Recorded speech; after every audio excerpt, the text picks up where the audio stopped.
Hey, what's up you guys and welcome back to my channel. Hey, what's up you guys? Welcome back to my channel. Hey, what's up you guys and welcome back to my channel. Hey, hey, hey, hey, hey, hey, hey, hey, hey, what's up you guys? Welcome back to my channel.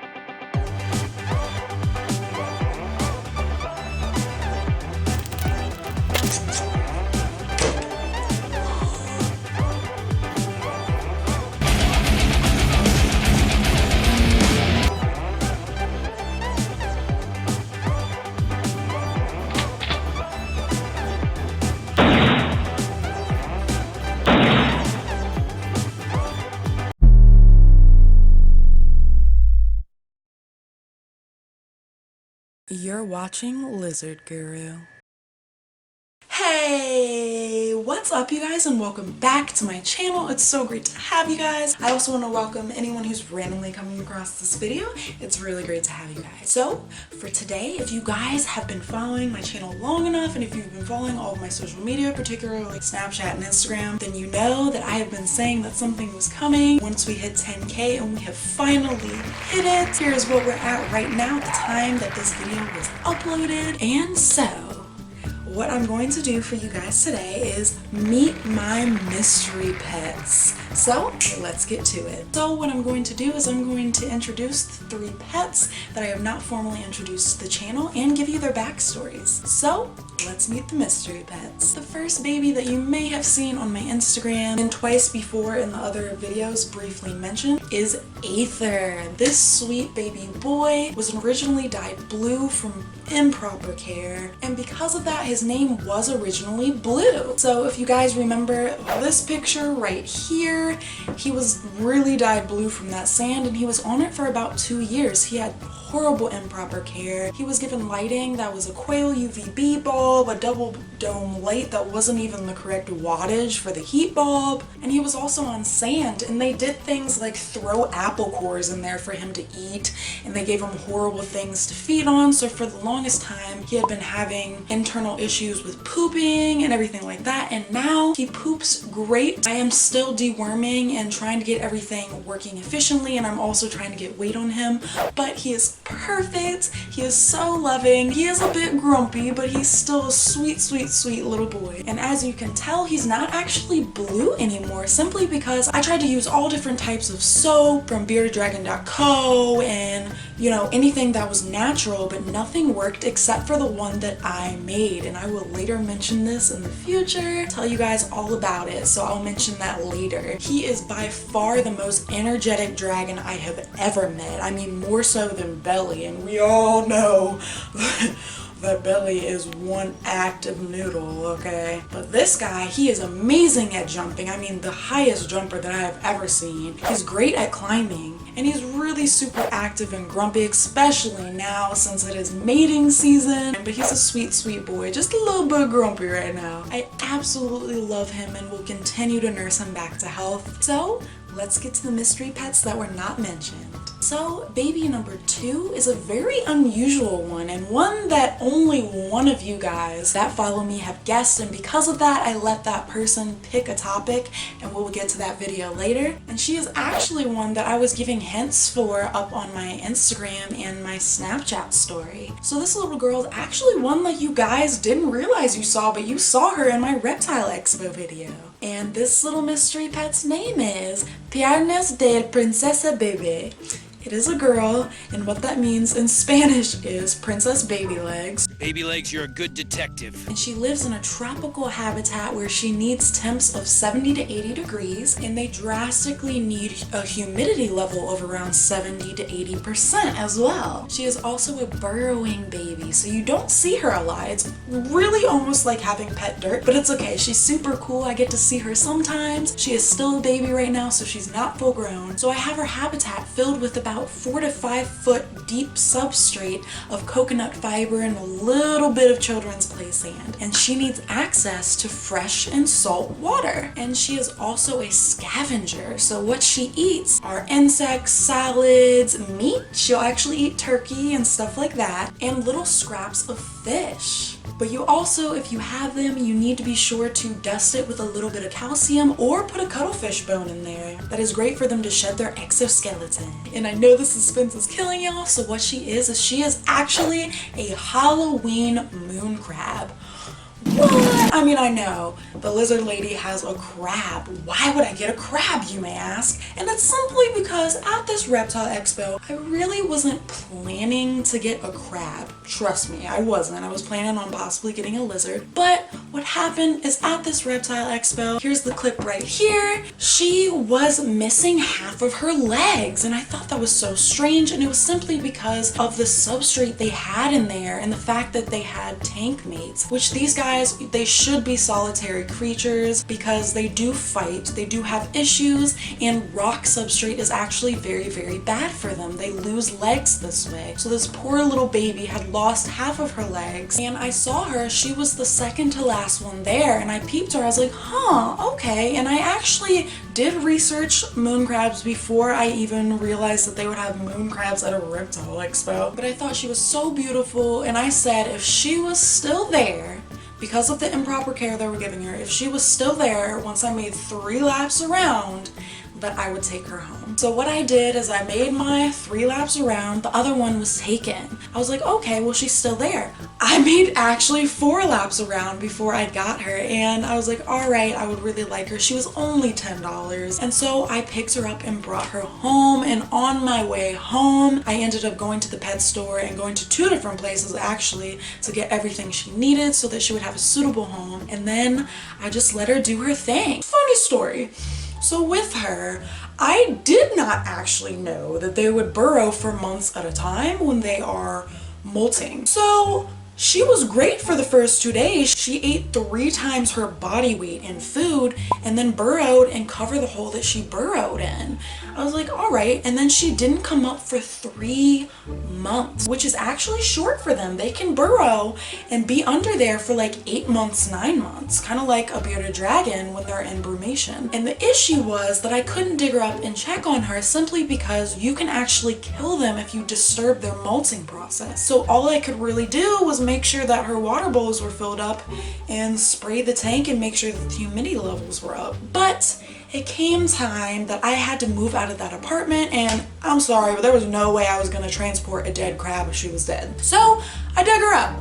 At first I really thought she was dead because she wasn't moving, so I poked her with a stick, and then she snapped that stick right in half. She's like, I'm alive, don't bug me. I was like, okay, I'm sorry. And she is doing absolutely well. She grew all of her legs back. I was just floored. I mean, come on, that is awesome. But they really are lovely, lovely creatures.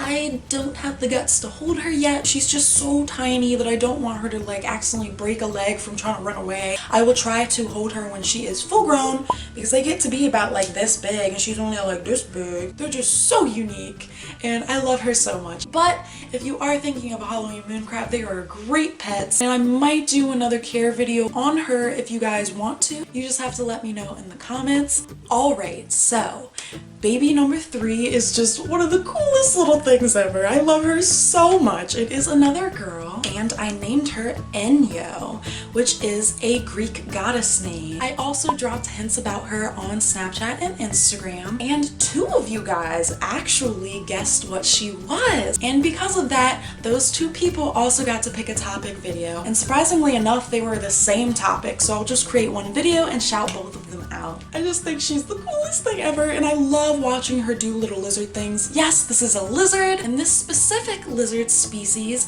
needs temps of 120 degrees to 130 degrees Fahrenheit. So they live in very arid and dry areas with very, very scarce food sources. So you don't actually ever need to give them a bath. You really should not ever, ever, ever give this species a bath unless told by a veterinarian. And if you give them a bath, you better make sure that you dry them very, very carefully. If not, they can have tail rot and other infections. And of course, I will create care videos on how to clean them without giving them a bath, because there are ways. This species also needs a lot of areas to climb and crawl under and hide, because they are not a social species like a bearded dragon is. And in captivity, they are strictly cared for as vegetarians. This species has lived in captivity their whole lives before without ever eating bugs. In the wild, they might eat their own young because of such scarce food sources, and they might eat a few bugs here and there because of scarce food sources. But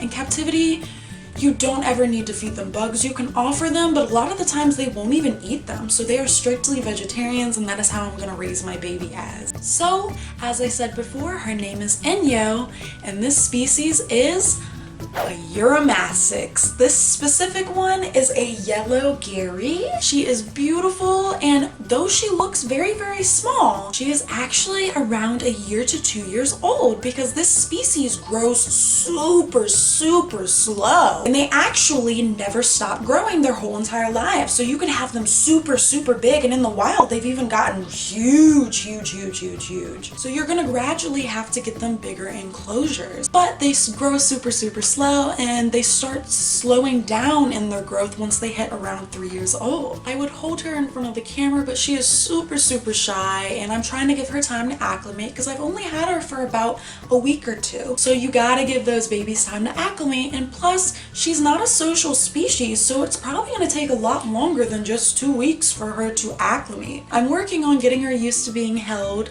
occasionally and coming to me for food, but if you have a Uromastyx, do not expect them to be as friendly as a beardie. Plus, since they need such hot temperatures, it's usually not great to have them out of the enclosure a lot, simply because it's too cold for them. So her background story is I actually got her from the last Reptile Expo at the end of July, and I was originally going to get a leopard gecko, but I came across this sweet little girl, and she was in a tank with all sick baby Euros.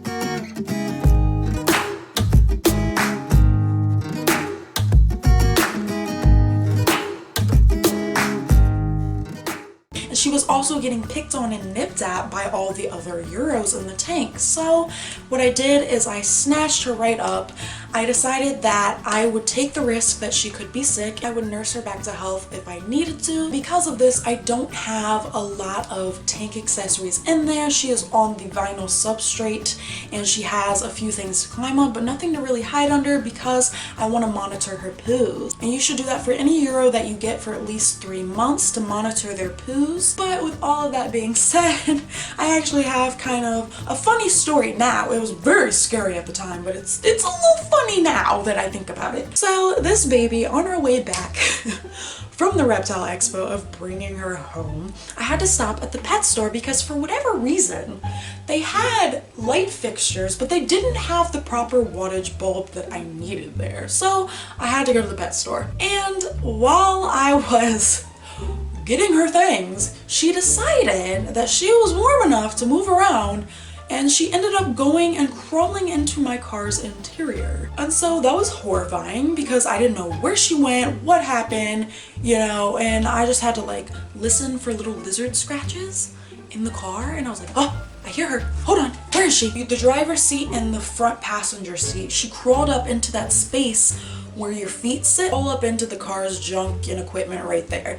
So I had to pull out the little foot thing, just a plastic pop-off thing, and I could see that she was just sitting there. So I tried to get her from here. Nope, she crawled that way. Tried to get her from here. Nope, she crawled that way. And I had my friend go and just put his hand there, and then I got her from the other side. She was fine, there was nothing wrong with her. And honestly, I really should have known this because these babies tend to burrow, hide into small crevices, and just hide their entire lives. So stupid me, I should have had more precautions, honestly. That was my own fault. Not hers, that was my own fault. She was just riding on instinct. So Uromastyx care is kind of similar to that of a bearded dragon, but there are a lot of differences, and people typically actually own a bearded dragon and a Uromastyx. But if you do this, you need to be sure that you practice proper hygiene. Always clean the Uromastyx tank before you go to clean the Beardy tank.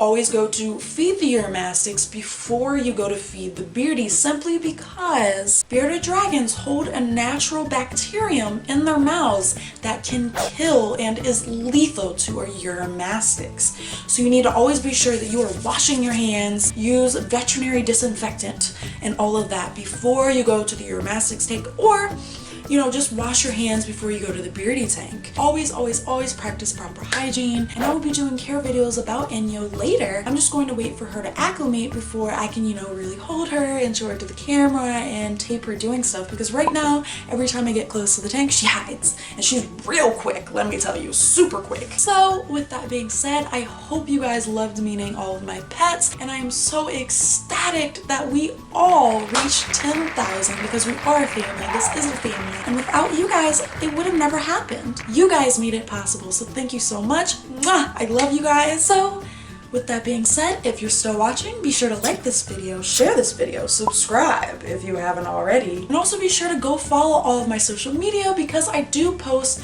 a lot of information and cute little videos and updates about the babies that I don't put on YouTube. I have a Facebook, Instagram, Snapchat, Twitter, and I also have a Facebook group. And if you guys have not already heard, I have a second channel.